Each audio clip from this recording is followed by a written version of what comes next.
Donc oui, donc Selk, c'est un outil de détection des menaces sur le réseau, donc qui fonctionne en mode passif. Il va en fait venir écouter tout le trafic qu'on va lui rediriger, alors soit via du port mirroring, soit via un boîtier TAP. Et à partir donc à partir de ce flux réseau, il a plusieurs règles de détection qui vont lui permettre de détecter des menaces. Ce qui est intéressant, c'est que c'est un outil qui n'a pas besoin d'agents. On n'a pas besoin de déployer un agent sur les systèmes. Donc, ça va être, déjà très complémentaire par rapport, aux informations qui pourraient remonter via, des solutions, installées sur les postes type, antivirus, EPP, EDR. Et en plus de ça, on va pouvoir, superviser des choses qui ne sont pas forcément, supervisables via des outils qui s'installent sur les systèmes. Je pense notamment à toute la partie OT, donc les caméras de vidéosurveillance, différents capteurs que vous pourriez avoir pour la gestion technique, bâtimentaire et puis, tous les dispositifs, biomédicaux notamment. Donc voilà, comme je le disais, c'est vraiment quelque chose qu'il faut voir comme un complément d'information. Je j'ai pas voilà, je pense pas que c'est un outil qui va remplacer un EDR. En revanche, il va apporter vraiment des informations complémentaires et puis on le voit, notamment, dans les attaques, récentes et puis dans les travaux de recherche de différents, chercheurs en sécurité. De plus en plus, d'attaquants arrivent à contourner, les EDR et les antivirus. Donc, la partie réseau, ça va être beaucoup plus difficile de la dissimuler puisque les connexions, par exemple, avec des serveurs de commande et de contrôle devront être réalisées. Tout ce qui va être, élévation de privilèges, déplacements latéraux sur les réseaux, tout ça, c'est pareil, c'est des choses qui va être beaucoup plus difficiles à masquer sur la partie réseau. Donc pourquoi Selks? Déjà parce que c'est une solution qui est libre, gratuite, donc on n'a pas de coût d'acquisition et de maintenance. C'est un outil communautaire. C'est une solution qui est prête à l'emploi. Elle est fournie, donc dans différents formats depuis sa version 7 qui a été publiée l'année dernière. Donc format, ISO, donc on a directement, un système, basé sur la distribution Debian avec tous les outils qui sont déjà tout prêts à l'intérieur avec, notamment, heu, des conteneurs Docker qui sont, prêts à l'emploi, qui vont pouvoir être installés Allô? assez rapidement. Ouais, salut. Je Ouais, crois ça va? on a un micro. Donc on a des conteneurs Docker à l'intérieur avec les différentes briques de la solution. Donc c'est une solution, heu, qui est, heu, qui est fiable et pérenne. Elle s'appuie sur le moteur de détection et d'analyse réseau, orienté sécurité, donc qui permet de faire de l'IDS, IPS, NSM, donc Suricata, qui est, un outil libre, communautaire, là encore, qui est utilisé dans les sondes souveraines qui sont qualifiées par l'ANSSI. Donc aujourd'hui, les 3 éditeurs de solutions de sondes souveraines s'appuient donc sur, le moteur Suricata et ce qui est important de savoir également, c'est que l'ANSSI est membre de l'OISF, donc la fondation qui encadre le projet Suricata et donc l'ANSSI injecte de l'argent chaque année, dans cette fondation pour participer au développement de cet outil. Donc, c'est une solution qui existe depuis 2014. Elle est proposée par 2 développeurs qui sont à l'origine du moteur Suricata et qui ont cofondé, une société qui s'appelle Stamus Networks. C'est Éric Leblond et Peter Maneuve, donc ils sont tous les 2 à l'origine de ce projet. Donc voilà un petit peu comment se compose la solution. On a donc différentes briques, donc le moteur Suricata comme vous l'avez compris, qui permet d'analyser le trafic et de le journaliser. Donc tout le trafic va être journalisé dans des fichiers au format JSON. Il permet de détecter de nombreux protocoles. Aujourd'hui, il va pouvoir les reconnaître assez facilement, ce qui va permettre notamment d'effectuer des recherches dessus. Il va générer du coup des alertes à partir des règles définies qu'on va lui donner. Ensuite, on a la stack ELK, donc Elasticsearch, Logstash et Kibana, qui va permettre de traiter les données JSON qui sont produites par Suricata.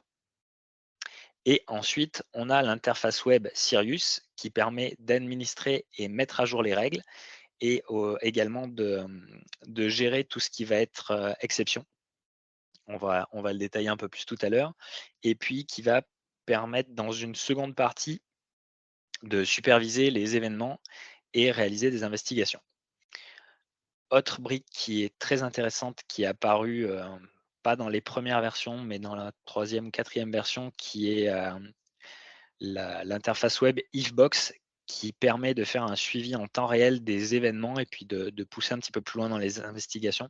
Donc cet outil vient se baser sur toutes les données qui sont traitées par la stack ELK. Donc, quelles opportunités donc pour nos SI de santé? Une meilleure visibilité sur le SI puisqu'on va pouvoir détecter des menaces en temps réel sur le réseau. Alors ça va pas être, une information forcément qui va vous dire, «Attention, vous êtes attaqué par tel groupe d'attaquants ou tel rançongiciel va être déployé, dans quelques minutes», mais ça va plutôt être des signaux faibles qui vont vous permettre de vous poser des questions et vous dire: «Tiens, il est en train de se passer quelque chose d'important sur mon système d'information et il serait intéressant que je m'y intéresse». C'est un outil qui va vous aider également à cartographier votre système d'information si votre cartographie n'est pas complète, puisqu'on va pouvoir détecter différents types de systèmes, de logiciels dont on n'a pas toujours connaissance. Moi, j'ai eu le cas dans des structures dans lesquelles j'ai travaillé où on s'est retrouvé tout d'un coup à avoir un Windows 98 apparaître sur le réseau. On se dit, tiens, qu'est-ce qui se passe? Et puis finalement, après quelques investigations, on s'est rendu compte que c'était une machine virtuelle qui était gérée par le Biomed pour faire de la maintenance sur certains appareils et qui n'avait pas été identifié ni cartographié. Donc ça permet, un petit peu comme je viens de le dire dans cet exemple, de détecter des systèmes ou des logiciels qui sont obsolètes et puis également, parfois de détecter, des mauvaises pratiques. On le verra aussi, peut-être tout à l'heure. Ça permet également donc d'initier, la démarche de supervision des flux réseau, si c'est quelque chose qui est inexistant à ce jour. Pour les structures qui ont le statut d'opérateur de services essentiels, donc qui ont, aujourd'hui éventuellement une solution, commerciale sur leur système d'information essentiel, Selx peut venir, en complément sur un périmètre non SIE ou peut tout à fait répondre, aussi à cette règle 18 du décret OSE, puisqu'elle permet également voilà, de faire cette supervision des flux. Et puis, pour continuer dans sa gratuité, on va dire, ça peut être l'occasion de donner une seconde vie à une machine qui a été sortie de production et du coup, mettre en place cette solution vraiment à moindre coût. Je pense qu'un ancien hyperviseur un peu costaud et avec un peu de mémoire vive fera très bien l'affaire pour venir, héberger la solution Selx. Donc voilà les accompagnements que le grade propose aujourd'hui sur cette solution. Donc c'est de la documentation avec, voilà, on va dire, on essaie de faire quelque chose de pragmatique, heu, vraiment aller à l'essentiel et vous permettre de mettre en œuvre cette solution et de l'administrer au quotidien. Donc on a une première documentation sur la définition du périmètre à superviser, qui va être une chose importante. Je pense qu'on ne peut pas commencer par superviser tous ces réseaux et tous les flux d'entrée de jeu. Il faut y aller pas à pas, bien comprendre ce que l'on veut superviser, ce que l'on attend. Une deuxième donc, documentation qui va être sur la partie installation de la solution, une partie configuration de la rétention des données qui va être importante également puisqu'aujourd'hui dans la solution Selx, la rétention des données n'est pas du tout prête à l'emploi. C'est un petit peu le défaut de cette version communautaire. Donc on vous propose, voilà des outils, des scripts et de la documentation pour configurer cette rétention des données et ne pas avoir une machine qui va être saturée en espace disque rapidement. Heu, une documentation sur la sauvegarde et la restauration de la configuration. Ça aussi, c'est quelque chose qui va être important pour ne pas perdre tout votre travail de configuration que vous aurez réalisé.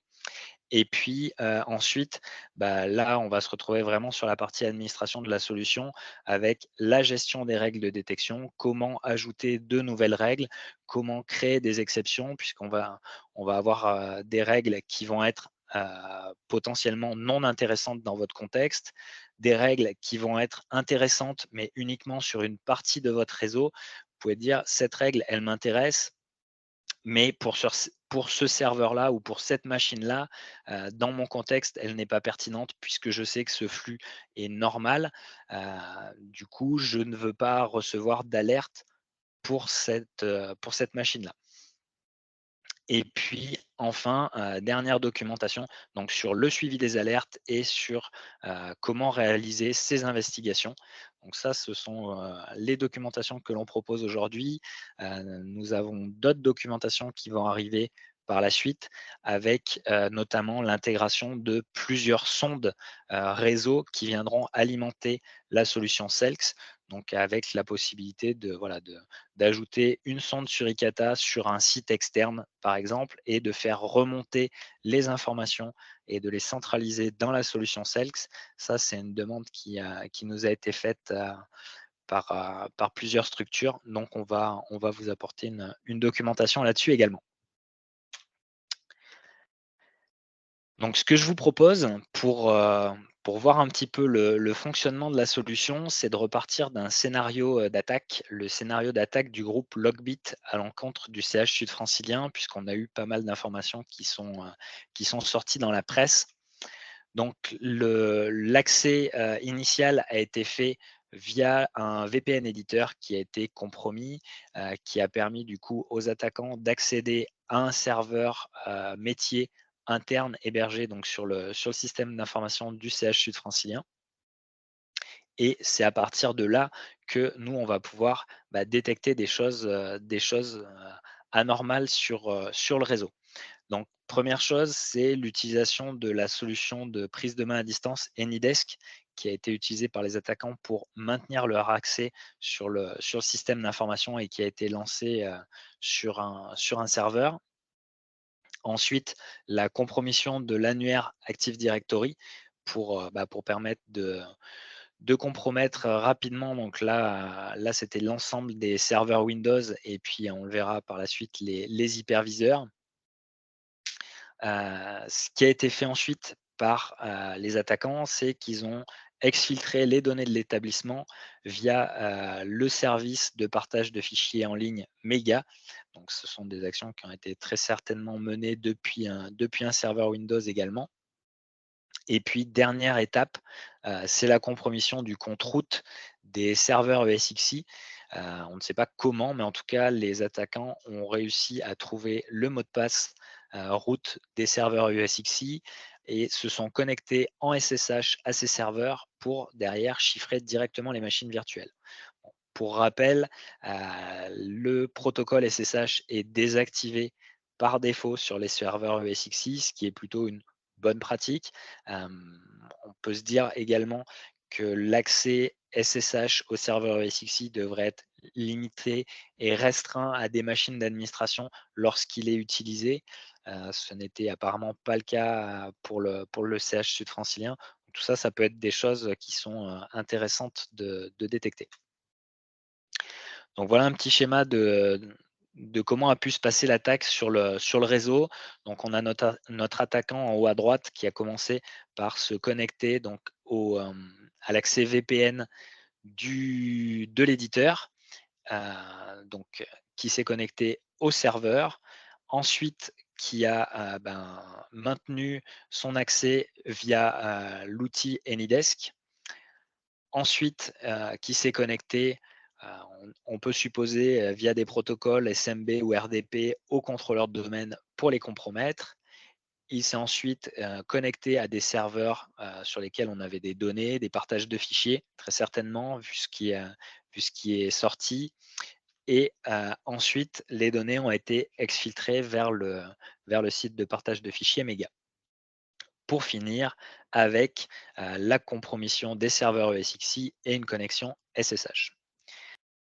Donc là, à l'écran, on a pour le moment, hop, quelques alertes qui commencent à apparaître puisque ma machine a été démarrée. Donc là, on peut voir notamment un sujet qu'on avait abordé lors d'un précédent webinaire.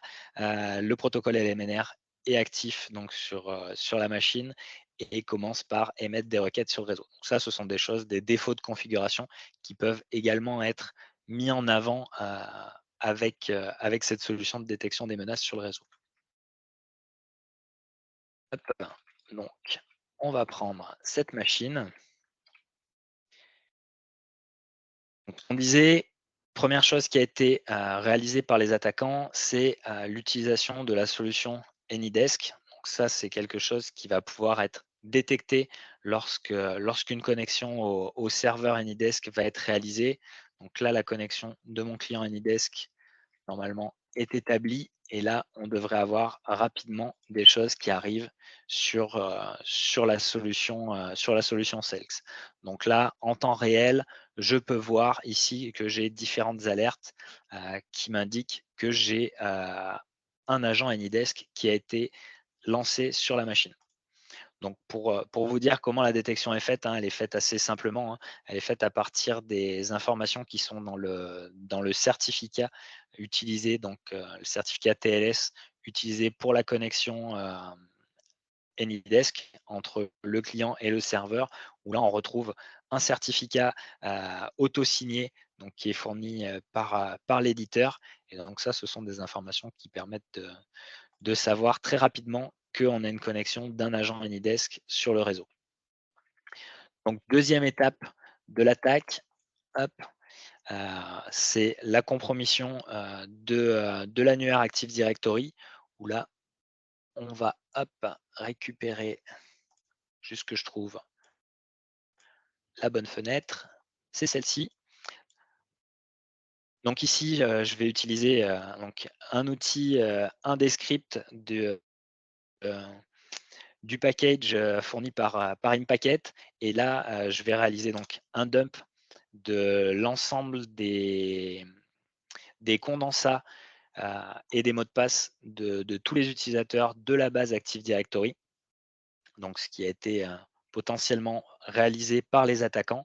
Et donc là, en récupérant ces informations-là, donc j'ai des communications qui sont établies entre ma machine et mon contrôleur de domaine. Et là, ce sont aussi des choses que l'on va pouvoir observer. Hop, on va se mettre sur 1 heure, que l'on va pouvoir observer sur le réseau. Donc là, on peut voir ici qu'on a l'utilisation d'Impacket pour réaliser cette récupération des identifiants mots de passe. Donc là, ce qui est intéressant aussi sur les alertes, c'est que si l'intitulé ne vous parle pas, il y a de nombreuses informations que l'on peut retrouver en référence donc sur les règles. Donc là, quand on se rend sur l'interface d'administration des règles et qu'on fait une recherche avec l'identifiant de la règle, on va retrouver donc la manière dont la règle est construite et puis on va trouver des notes de référence, ce qui peut vous permettre de comprendre un peu mieux à quoi servent les règles. Et pour ce qui va être des défauts de configuration, par exemple, vous allez pouvoir retrouver des informations sur comment configurer correctement certains outils et éviter les risques de compromission. Donc pour revenir sur nos phases d'attaque, ce qui a été réalisé ensuite, donc c'est une exfiltration de données grâce au service de partage de fichiers Mega. Donc hop, je vais reprendre la bonne fenêtre qui est ici. Donc moi, ce que j'ai utilisé, c'est l'outil Airclone. D'après ce qu'on a pu lire dans la presse, le groupe Logbit aurait développé son propre outil pour faire l'exfiltration de données. Vrai ou pas vrai, je ne sais pas. En tout cas, Airclone, qui est un outil légitime et aujourd'hui beaucoup utilisé par les attaquants et donc c'est aussi intéressant de détecter cet outil. Donc là, ce que je vais réaliser, c'est juste, une exfiltration d'un fichier donc qui est sur mon bureau, qui est ici et que je viens de pousser sur un compte méga. Hop, désolé, hop, changement d'écran,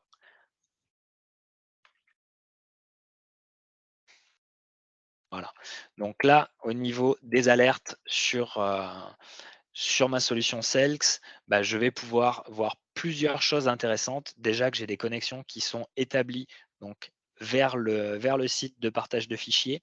Ce que je peux voir également, c'est que j'ai, l'utilisation donc de la solution Airclone qui a des informations de chiffrement spécifiques, donc qui va me permettre de la détecter assez facilement. Et puis là, j'ai une règle qui me dit: «Attention, j'ai, une connexion avec l'outil Airclone vers le site méga, donc il y a quand même de grandes chances qu'il y ait une exfiltration de fichiers qui soit faite à ce moment-là sur le réseau». Donc là, c'est vraiment des informations qui remontent en temps réel. Hop,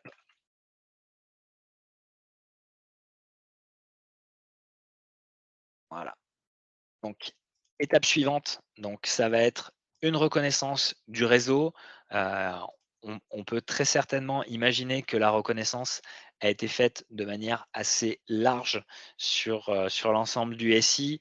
Là, on va la faire uniquement donc sur le serveur ESXi. Donc je vais lancer l'outil, Nmap qui permet de faire, du scan de port réseau et un peu plus. Donc voilà, là, en lançant mon Nmap, je vois que j'ai un port 22, un port 80, un port 443 d'ouvert. Et si je regarde côté Selx, là, je peux voir que j'ai un scan de port qui a été lancé et voilà, savoir que j'ai cette machine qui actuellement est en train de faire du scan de port à destination de celle-ci. Donc tout ça, c'est des actions qui ne sont pas visibles, bah, potentiellement par un EDR ou par une solution EPP. En revanche, sur le réseau, ça fait du bruit et ce sont des choses, voilà, qui vont pouvoir être, détectées grâce à cette écoute réseau. Et puis, dernière étape intéressante, donc la connexion SSH, hop, au serveur ESXi.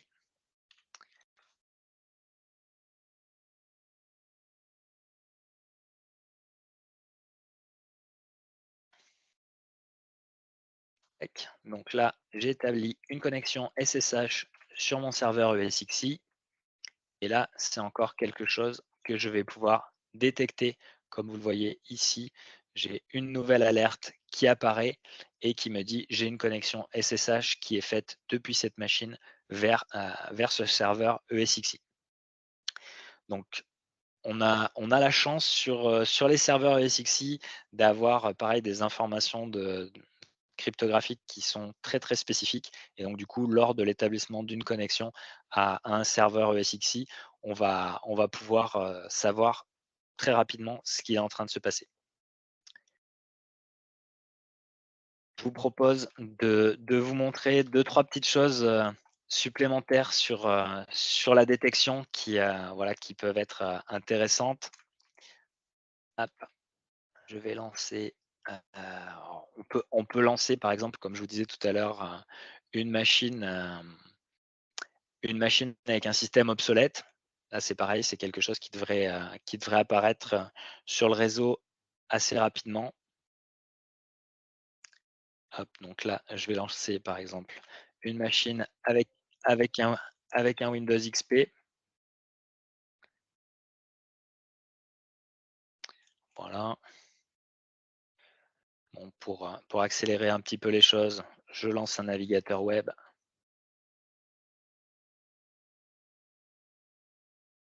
et là, je peux voir assez rapidement que j'ai une machine, Windows XP ou un serveur 2003 qui essaye de se connecter à internet. Donc ça, c'est pareil, ce sont des choses qui sont intéressantes à détecter sur vos systèmes d'information.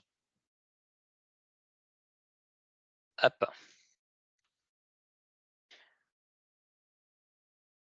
Autre, autre action qui peuvent être également intéressantes à détecter. Là, on va prendre un autre scénario d'attaque, la réception d'un message avec une pièce jointe malveillante.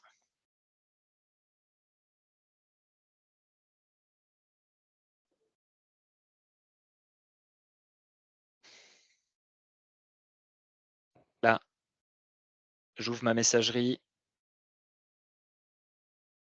je vais venir ouvrir une pièce jointe au format docx.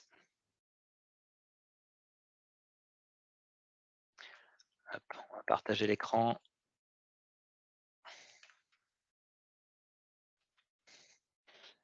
Ici, hop, j'ai un serveur.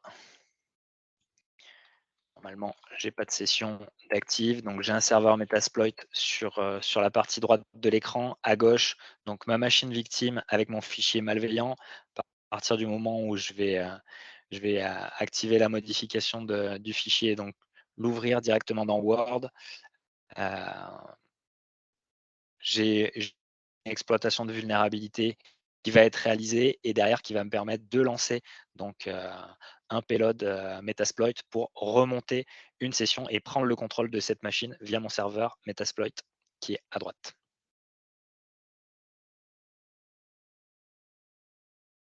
s'il veut bien.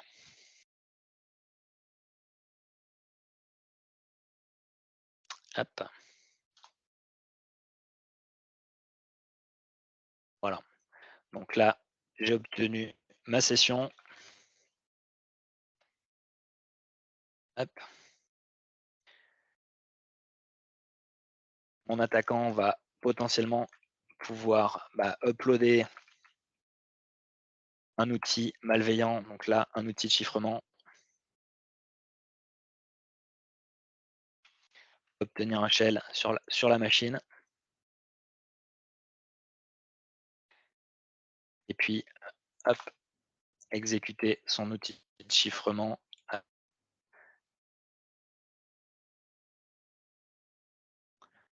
Et là, on commence à voir apparaître à l'écran donc des fichiers qui ont été chiffrés et puis la demande de rançon qui est déjà arrivée, hop, à l'écran.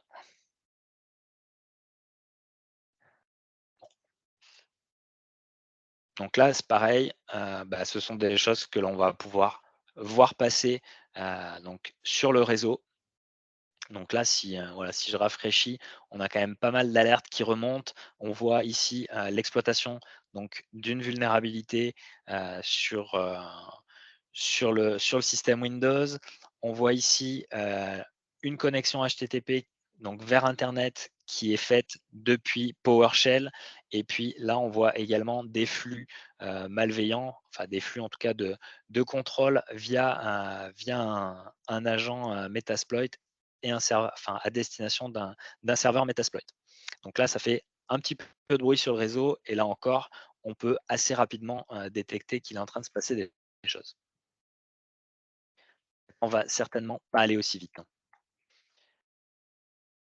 Donc voilà sur cette partie détection, pour vous montrer rapidement un petit peu les différentes interfaces, puisque là, on a quand même beaucoup, vu l'interface Ifbox qui permet d'afficher donc les alertes en temps réel.